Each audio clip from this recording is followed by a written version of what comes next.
about the recording now, please click yes to OK it. And now I'll introduce our speaker. Stephen Tinkle is an associate professor at American University and an adjunct senior fellow at the Center for a New American Security. His research focuses on terrorism and counterterrorism, security assistance and cooperation, the use of force, and political and security affairs in South Asia. He has also served as senior fellow on the majority staff of the House Foreign Affairs Committee and as a senior advisor at the Department of Defense. And Stephen, you can take it away. Great, and thank you very much for the introduction, Eva. Thanks for inviting me to be here today. I'd say it's great to see all of you, but I just see boxes. But I'm happy to have the chance to talk with you today. If anybody is able to do or wants to do camera view, please go for it. Otherwise, no worries. I've been asked to talk about my experiences working on the House Foreign Affairs Committee. And what I thought I'd do is just briefly talk about how I got there and what I ended up doing, and maybe a few insights or lessons learned or things that I don't want to say surprised me, but that were worth noting, and then really open it up for questions. As I was saying to Eva and Aaron before we got started, as an academic, I'm very comfortable talking about subject matter like counterterrorism or security cooperation. I'm considerably less comfortable sort of talking about myself and my own experiences. So, so happy to sort of get into questions and answers as quickly as possible. I ended up on the House Foreign Affairs Committee because I'd had a sabbatical coming up and the House flipped, and they reached out to me and asked me if I would come work with them on a couple of different issue areas. One was counterterrorism.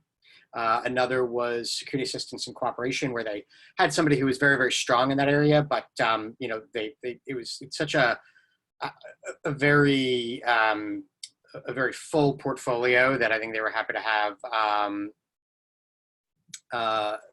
additional help, and also coordinating the NDAA process.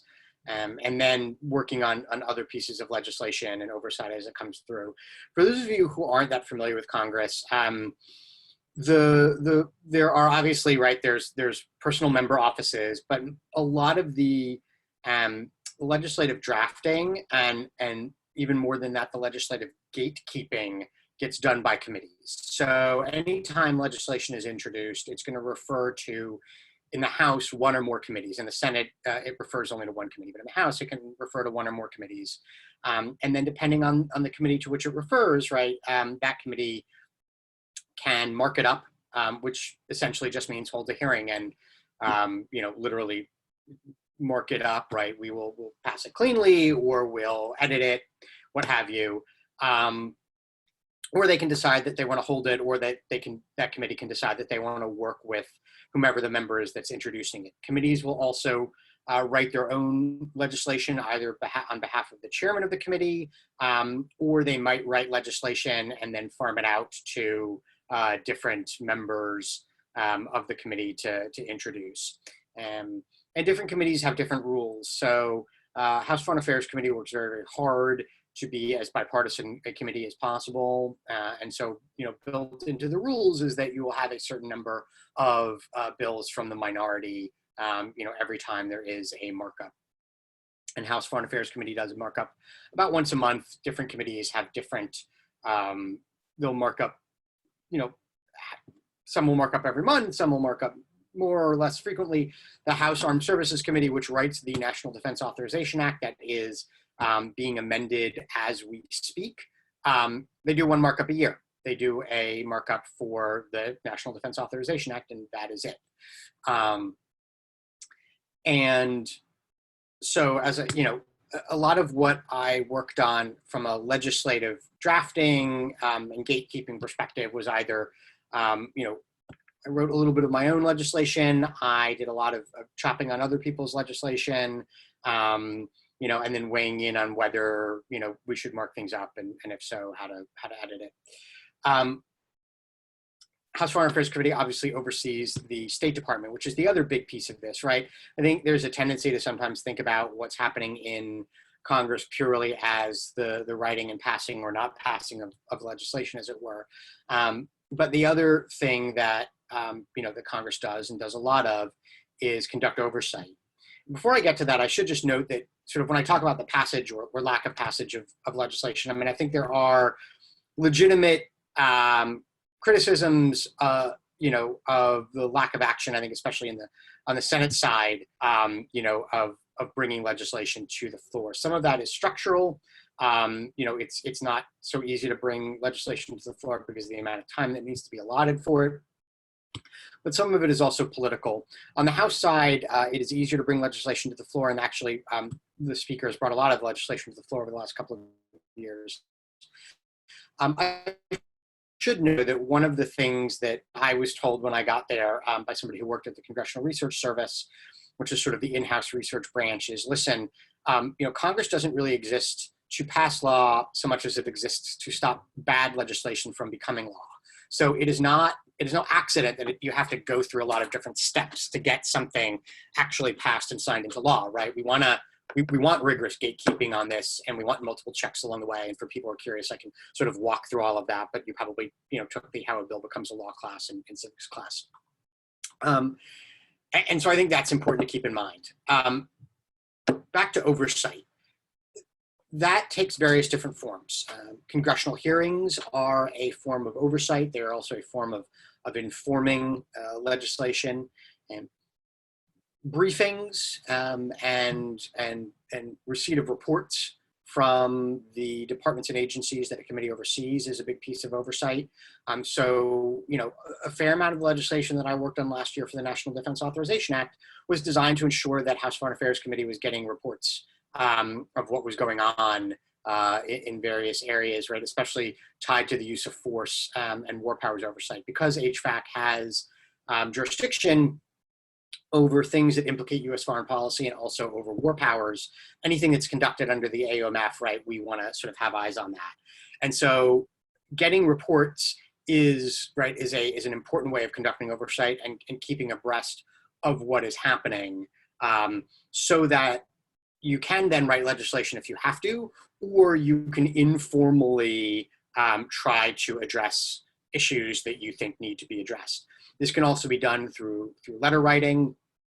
So, for example, after the Christchurch attack last year, or in March of 2019, I guess that is last year, Chairman Engel wrote a letter to Secretary of State Pompeo asking for, a member-level briefing on what the global threat was from white supremacist violent extremism, and asking state to begin developing a strategy for how to combat it. So that was a way to sort of kick things off with the State Department and get them moving.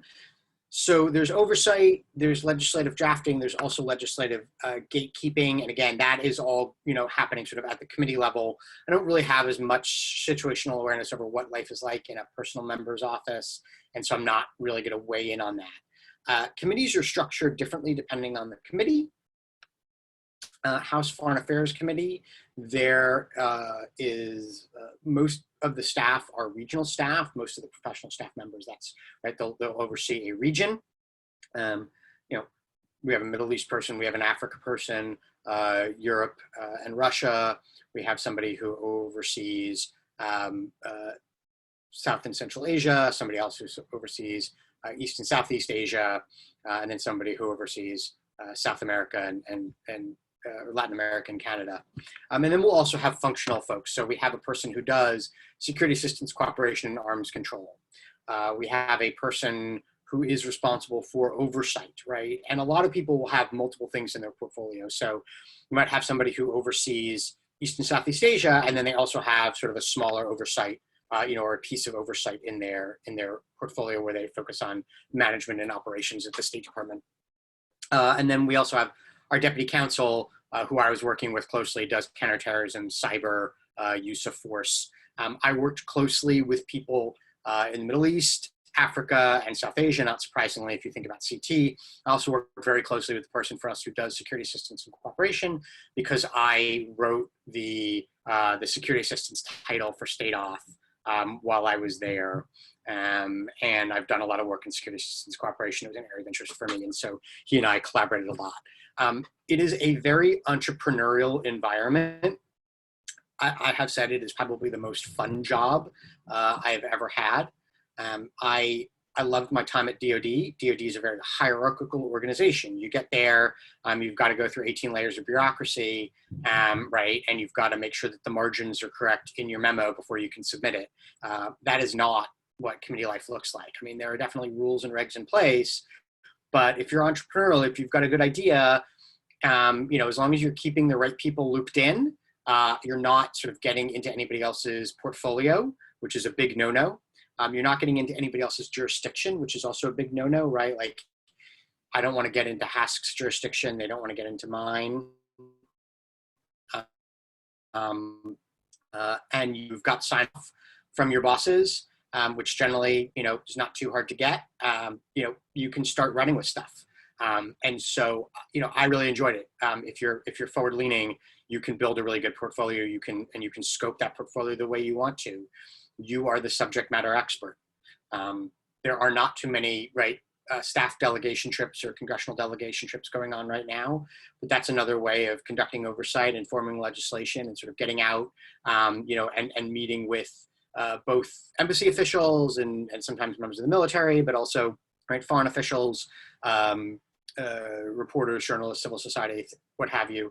I've been on a staff del. It was not entirely different from sort of what I would do on just a research trip, except that I drove around in an armored vehicle and stayed at nicer hotels. That is to say that I think there's a lot of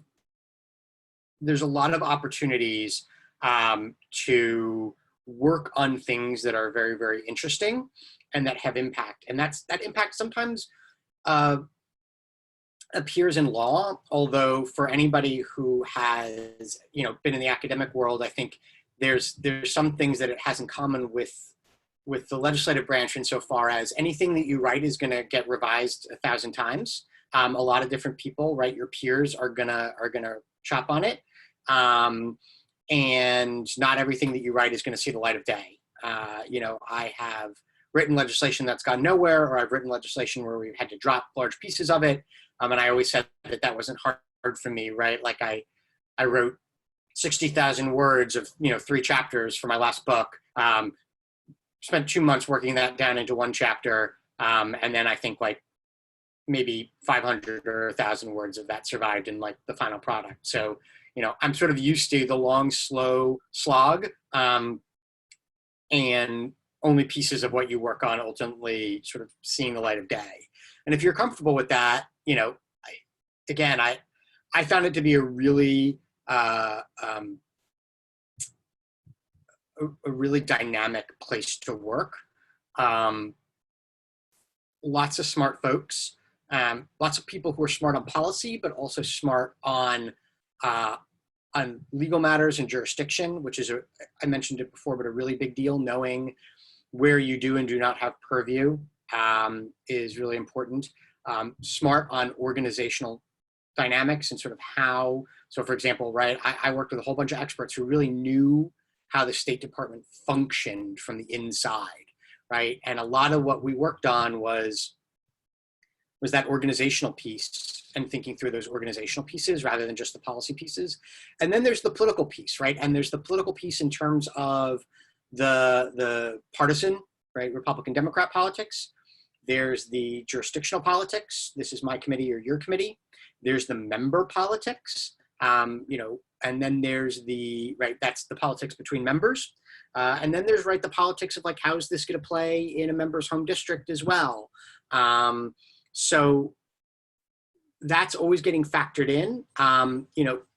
The people I worked with, we always sort of started with the policy, but you've got to be mindful of all of these different pieces. And so for me, I'd just come off of writing my second book. I was not looking forward to writing my third book, in part because I didn't want to get divorced. And so this was like a great way to go do something else and to use a lot of different parts of my brain, and recharge and work on interesting stuff and feel like I was having some impact in the process. I feel like I could go on and on.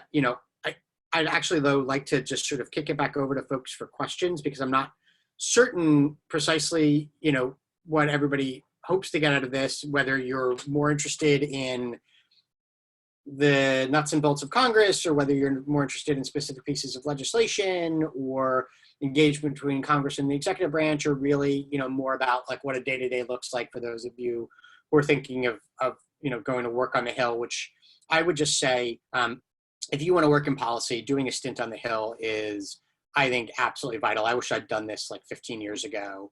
That doesn't mean that you're going to want to work on the Hill forever, although some people do, and I can certainly see why they do.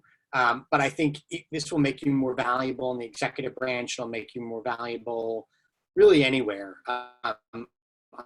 Understanding sort of how Congress works and understanding the issues from a congressional perspective is, I found, been really helpful when I go back and I engage with folks in the executive branch, and been really helpful to my research as well. So let me stop there and open things up to questions. Thanks so much, Stephen. This is Eva. I'm sure we are going to have a number of questions, but I want to give folks an opportunity to think through some of their questions. And in the meantime, I'll throw out a couple if that's okay. Sure. And just a reminder to folks, if you do have any questions for our speaker, please send those in the chat to Erin Copeland so that she can moderate those for you.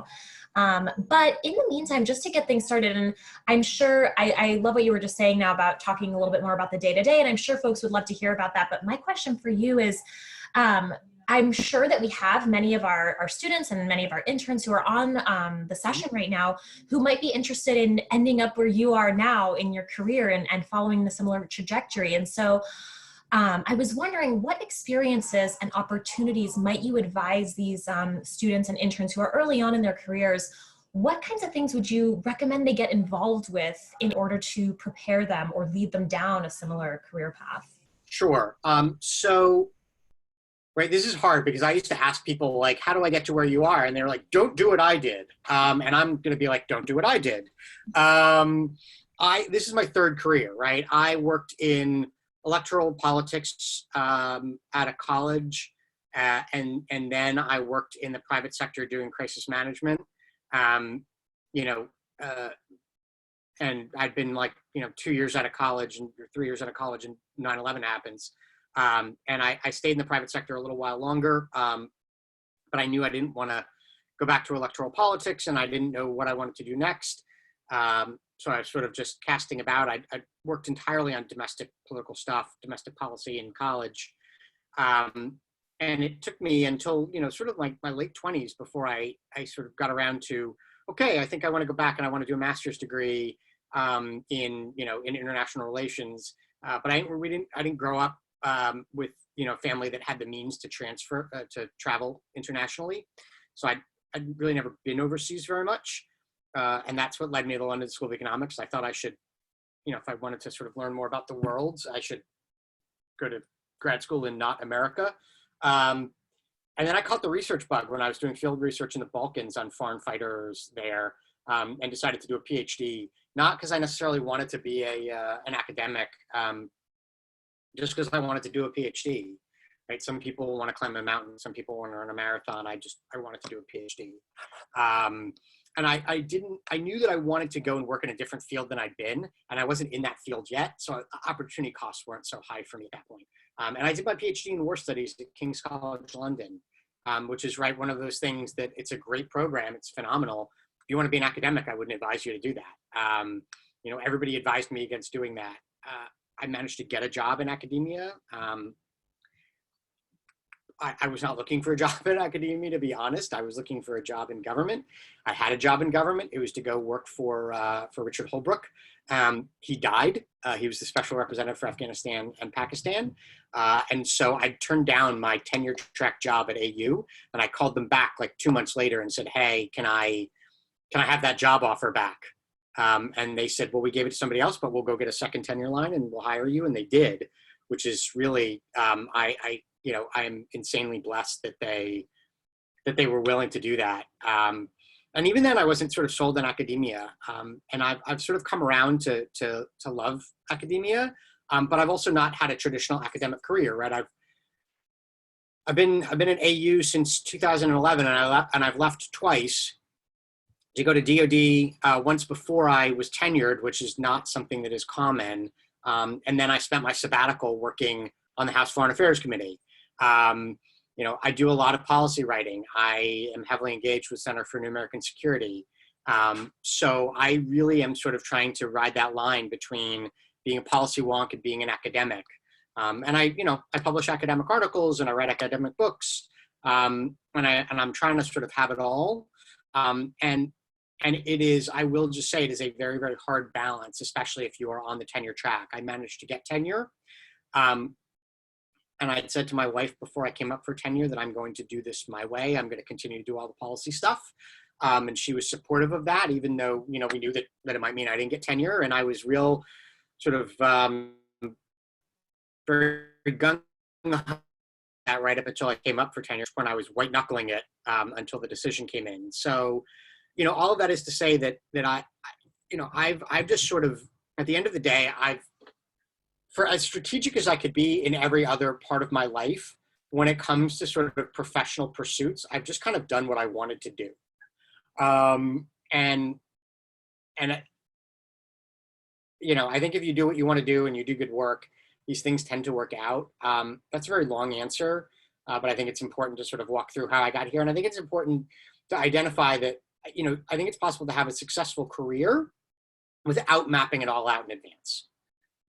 Because I think I used to think that I would look at people who were a bit older than me and who had what I judged to be successful careers. And I would think that they must have, been super strategic and thoughtful at every turn about what they were doing. And actually there's a lot of dumb luck, and kindness, from others involved.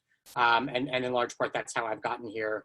I will say that I've tried to never close off opportunities to the degree possible. I've tried to sort of leave myself as many different opportunities as I could, and not close them off. And I also, I think I wasn't thoughtful about this, but I made this decision somewhat instinctively. And then in retrospect, I can sort of see how my thought process played out. I think there's two kinds of folks if you want to work in the policy space here in DC. There are those who just want to be in public service, and I think that is super commendable. And they're like, I just want to be in the game. And if that's you and you're not super passionate about any specific issue area and you just want to be in the game, then you just got to get into government wherever you can, and you can move around once you're in. I was different. I was passionate about an issue area, and so I wasn't going to go into government, right, unless I could be working on the issues that I wanted to be working on. And so I left the country. I moved to the UK, and then I moved to Egypt. And then I spent a lot of my time doing field research in, Pakistan and Lebanon and Algeria. And I wasn't dialed into DC. And so it took me a while to get dialed in, but I wouldn't trade those experiences for anything in the world. And so I think in part, you got to think about what kind of a person you want to be. What's important to you, and what do you value? Sorry, that's a long answer, but like I said, I think it's important to highlight the degree of revectoring and quite frankly, sometimes dumb luck that is involved in building a career. That was great. Thank you. So I have some questions in the chat. Thank you everyone for sending them to me. You're welcome to keep sending them. So our next question is, what was the most challenging piece of legislation that you have worked on? The got legislation that's that was just introduced on Monday as an amendment to create a National Counterterrorism Commission. It is wide-ranging. It was introduced as a standalone piece of legislation about a month ago, but now it's in as an NDA amendment. It cuts across, I think Homeland Security may have sole jurisdiction, but it really cuts across multiple committees of interest. I think there's something like 6 different committees in the House and the Senate each that would be appointing commissioners. Lots of people have equities in this. Counterterrorism touches on a lot of issues. I think there's broad agreement that we need to be doing counterterrorism somewhat differently than we are today. But there's not broad agreement on sort of what that should be or how to get there, and what Congress's role or Commission's role should be in terms of how to inform that. And that's before one gets into moving beyond like what the study areas are going to be of how do you actually form a commission, right? And like, how do you get funding for it? And even small things like what's the start date going to be? Do you peg that to the appointment of commissioners? Do you peg that to when funding comes through? Funding lines through appropriations process can be different from when something is authorized. Those small things, can take up a lot of thinking. So that was by far both the most fun and the most challenging piece of legislation I've worked on. And it's in process right now, so we'll see how it goes. Sure, thank you. So our next question is, how does political gridlock impact the way staffers work? The what? I'm sorry, I lost you. How does political gridlock affect what? The way staffers work. So I can only speak to the House Foreign Affairs Committee, where, as I said previously, we're pretty bipartisan. The chairman and co-chair and ranking member they've co-sponsored a lot of one another's legislation. When we worked on the state authorization bill last year, which was the first state auth to pass the House in a number of years, it was a bipartisan bill. And that meant that, we didn't necessarily take on all the controversial issues, but it meant that we got a piece of legislation that could pass. So there is a real effort, at least on the committee that I was on, to work together. As I mentioned previously, we have it baked into our rules that I think 1/3 of the bills that are introduced need to be, or marked up in our committee, need to be Republican.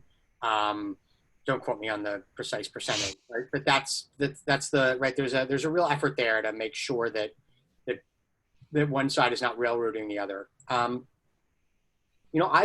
had really good relationships with my Republican counterparts, and we've agreed on a lot of things. There's sometimes where we disagree on certain issues, and sometimes that's philosophical, but quite frankly, sometimes has nothing to do with the fact that I was on the Democratic staff and they were on the Republican staff. We genuinely just didn't agree on something, and it had nothing to do with politics. Politics can get in there. Especially depending on which administration is, whether the administration empowers your party or the other party, and then how much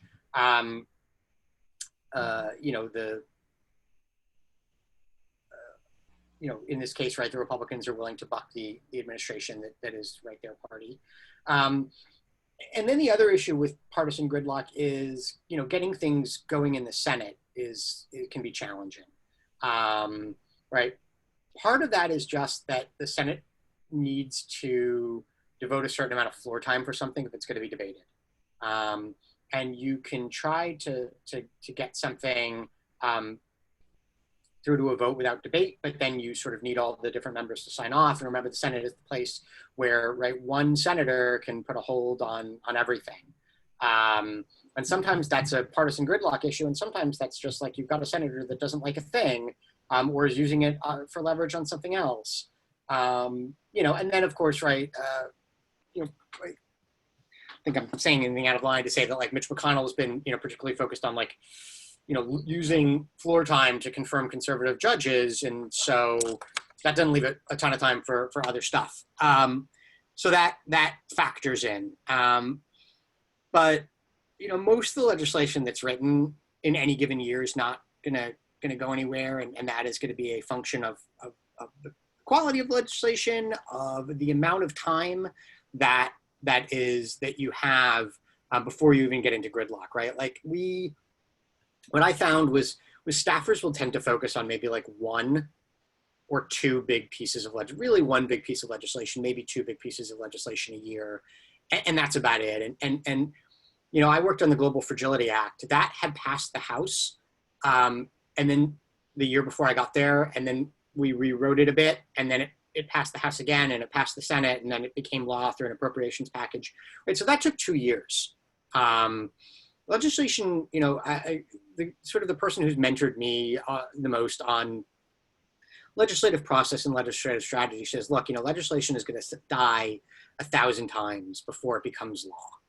And so you just sort of, some of that is because of gridlock, And some of that is just because of the way the Hill works, and you just kind of need to stick with it, and ride the wave and ride the ups and the downs. Sure. And kind of, I'm going to skip down to a question because someone else was wondering about the Global Fragility Act. So their question is, what do you think is the best way for the State Department's CSO Bureau to coordinate the interagency coordination to implement the GFA? Do you believe the State Department has the bandwidth to ensure interagency coordination? Yeah, I mean, I think we believe the bandwidth, they have the bandwidth because we suggested it to them.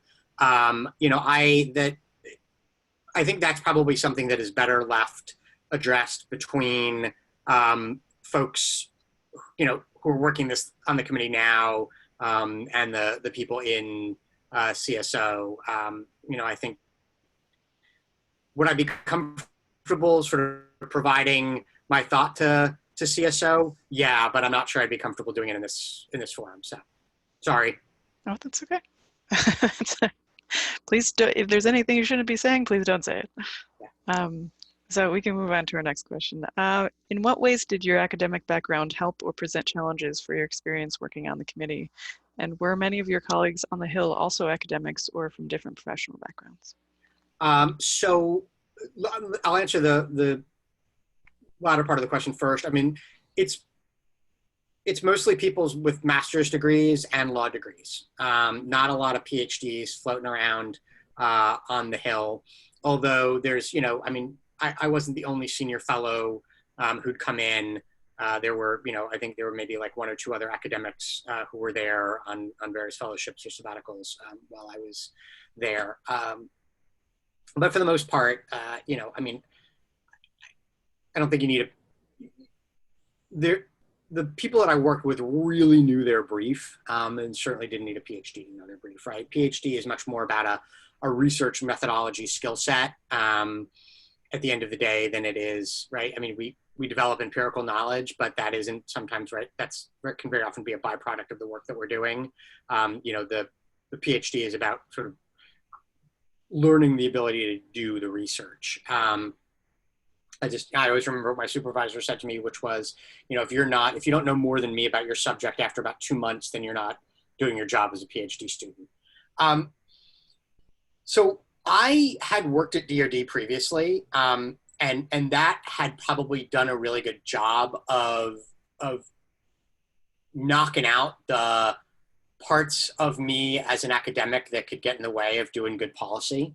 You know, I got to DoD and I wanted to like footnote everything and write longer memos. And somebody pulled me aside and said, look, we hired you because we assume that you are an expert in these things. You don't need to prove it to us. So just tell us what we need to know. You can leave the footnotes out. You can leave the 4 examples out. Just tell us what we need to know. 1 page, right? No more, maybe 2. You know, and also stop trying to break new ground. We have policies that exist for a reason. Every time you break new ground, we got to coordinate it. So just go ahead and copy what was on the previous, you know, memo where it applies and drop it in, which is like the exact opposite of everything they teach you in, right, you know, PhD school. So, you know, so that I think it sort of prepped me, and I'd gotten sort of, you know, accustomed to the idea that you just got to throw yourself into it and be comfortable doing scut work, right? Like I managed a good part of our NDAA process last year, and for HVAC, what that means is we're clearing on a lot of amendments, right? A lot of amendments come through, and we have to say, yes, we support this, or no, we oppose it, or we want to edit it, or this is our jurisdiction, right? And we only do those for things that are in our jurisdiction, and so we've got to determine jurisdiction. How do you manage that process? Well, you build a really big spreadsheet, and then you manage the spreadsheet. So I'm a tenured professor, and I spent a lot of hours working on a spreadsheet, right? Updating it, emailing people, crosswalking stuff over from one spreadsheet to another. And so part of what I would say is, I think if you're an academic who only wants to go in and think big thoughts, and you're not kind of like, I'm ready to roll up my sleeves and just get into doing whatever has to be done, then government is probably not the place for you. And I showed up at DoD with that same attitude of, I will do anything you all need. I don't care. I'm not just here to think big thoughts. So DoD had prepped me for all of that. Now, where I think my academic background really helped me on the Hill was in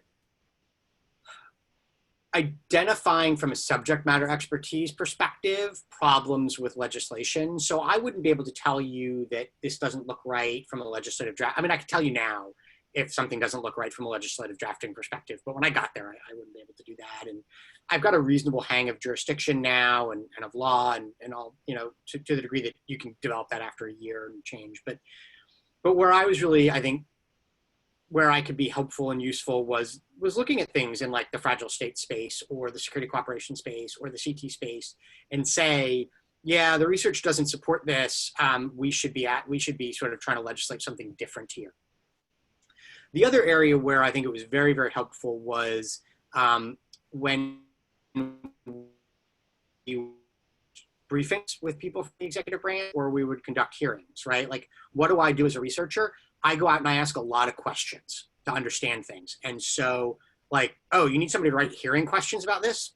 Yeah, I can do that. You need somebody to sit in a meeting and learn about something and ask questions to try to go deeper into it. Yeah, that works for me as well. You know, and then finally, because I'd been thinking about stuff in the research space and an academic space for a long time, I had a good idea of areas where I thought US policy, there was a delta between what US policy was doing and what the problem was. And the Hill provided a really good venue for, as I said, being entrepreneurial about, well, what can we do to try to close that gap? Great. So our next question is, you mentioned during your time with the Foreign Affairs Committee, wishing you had more knowledge of how a state functioned internally.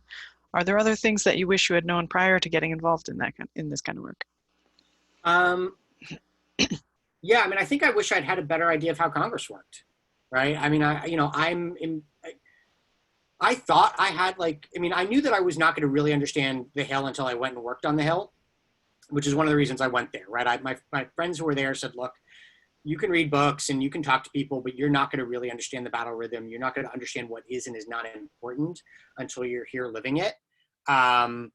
You know, but even so, it was a really, really just big learning curve in terms of procedure.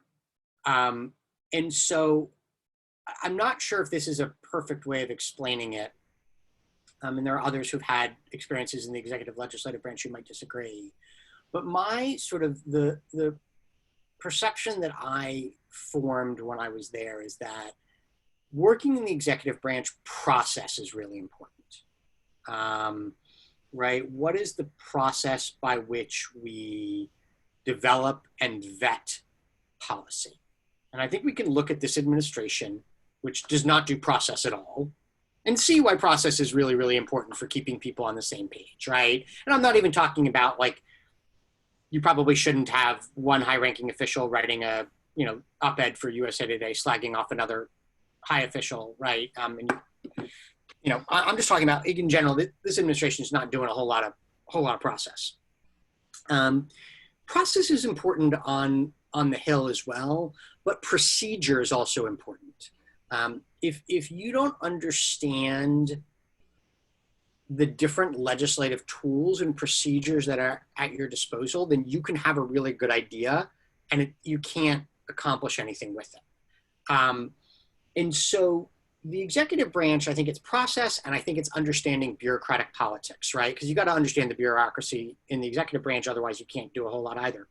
On the Hill, it's process and it's bureaucratic politics. I mean, you certainly need to know how to engage with your fellow colleagues, and there is an art to that, right?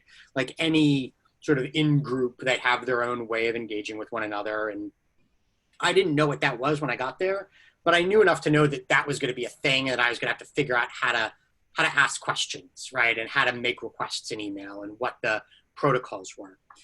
But in addition to the bureaucratic politics piece, there's this procedure piece, right? And so you also need to recognize and know what are the tools available to you on the floor? How can you block something? How can you move something? If somebody blocks you using one legislative tool, what are the other remedies at your disposal? When do you need to fight for something and when don't you need to fight for something, right? Like, I didn't realize how many bites at the apple you could get in terms of revising legislation.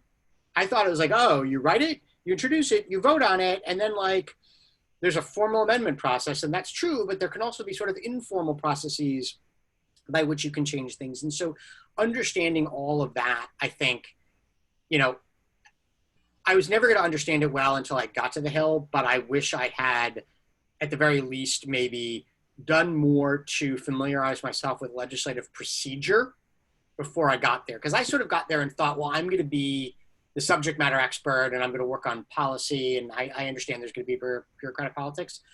But then I was lost for like the first month or so in terms of the legislative procedures. And had I boned up on that in advance, I probably would have gotten a bit of a faster start. Sure. So my next question is, you talked earlier about graduate school. Do you have any thoughts or insight about pursuing a graduate degree if you're interested in working in national security or for the federal government? Do you think they're necessary or helpful in advancing your career? Yeah, a bunch of thoughts. Don't pay for it if you don't have to, is probably my first top thought, right? If it's a master's degree, you know, I mean, if you have the means, then by all means go, then yes, go for it. But you know, I think there's a number of good grad programs out there. I mean, START has one, and AU has one, and Georgetown and GW and SAIS. And if you can get money from one or the other and not be racked with student debt, I mean, that's something I would factor in. I always lead with that because I know how much these degrees cost, and I know how long it took me to pay off my own student loans. And I think we're in a world right now where the economy is very, very uncertain. And so I feel like it's important, just like from a human perspective, to highlight that piece. If you want to work in DC, then do a program in DC, right? That's second. The advantages of being here and being, I mean, you're all at START probably, or most of you are. But the advantage of being here and being able to intern and all that is just, it's phenomenal. And if that's not as important to you, then I think, you know, cast a wider net. But if you want to be in DC, then like be in DC. I tend to say to folks, you know, if you think or you know that you might want to work in government, getting in early, you know, and getting a security clearance and starting to build that time in government can be valuable before you go back and get a master's. Sometimes because government will pay for you to go get your master's degree. And other times because I think you'll have a better sense of what it is that you want to go do with your master's degree when you go and do it. But that said, right, if there are no jobs on offer, being a master's student can be sort of, right, that's a good vocation in and of itself, right? You're not getting paid for it, but you are sort of making productive use of your time.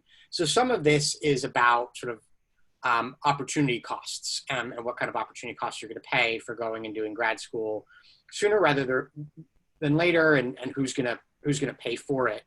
You know, and I have students who do their master's degrees part-time while working, either as an intern or a full-time job. And I think there's real value in that as well, right? It's very rare that master's students fail their master's programs. And unless you want to go get your PhD, the likelihood, I feel like I'm like giving license to people to not do A+ work. And as a professor, I feel bad about that. But like the likelihood that anybody's going to look at your master's GPA, unless you are applying to another grad program, is pretty slim, right? Like my master's, like my scores mattered because I wanted to go do a PhD. But if this is like, if this is your terminal degree, then this is your terminal degree. And I'm not saying that you should, like, you know, just mess around and, you know, and get D's, but I am saying, like, be mindful also of how else you can be using your time during your master's program to set yourself up professionally.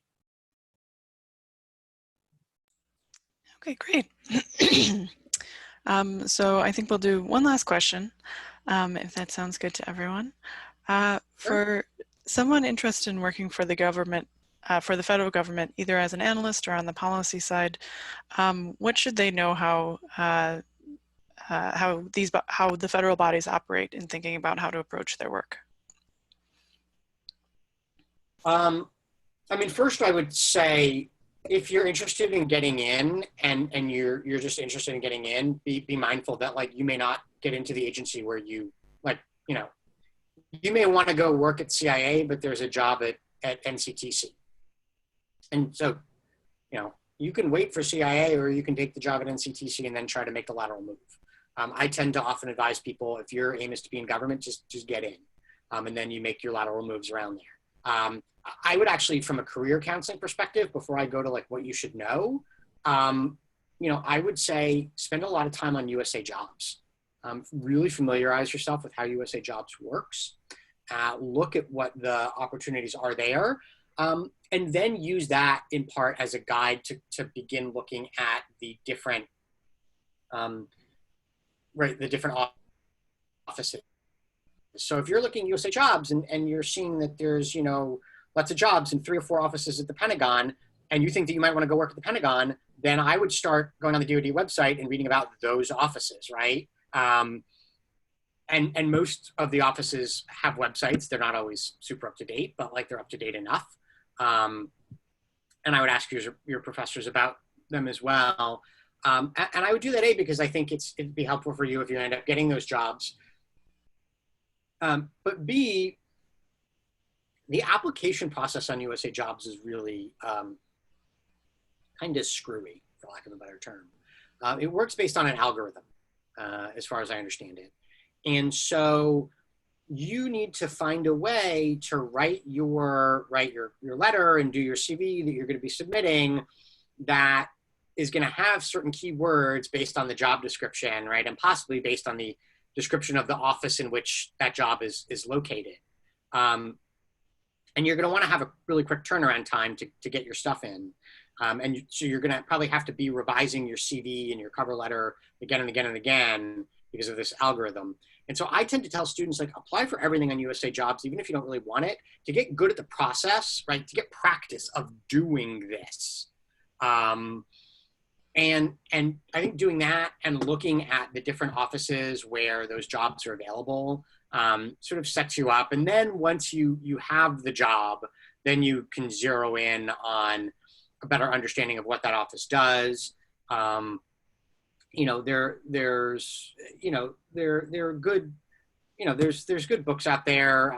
You know, there's a book, you know, by Johns Hopkins University Press on instruments of national security that you can read through and go get a sense of like what the different departments and agencies do. But my operating assumption is everybody on this Zoom call knows all of that. And if I'm understanding the question correctly, it's basically like, how do I know what I have to know to get a job? And I think in that regard, I would be strategic about focusing in on the offices where the jobs are available, because with the exception of, I think, probably the CIA, maybe NSC, I'm not sure about NSC, almost every job within the federal government is going to be through USA Jobs. And so I would advise spending a lot of time on there and letting that be the guide for you as you go and you do your research. Okay, great. Well, Stephen, I think that's all for today. Thank you so much for joining us today and doing this event. I think this was fantastic and very informative. Great, it's my pleasure. Thank you all for having me. Good luck. Thank you. And thank everyone who has joined us today. I put a link to our events page in the chat. You're welcome to go and sign up for one of our other events later on. And I hope everyone has a great day. Thank you. Bye now.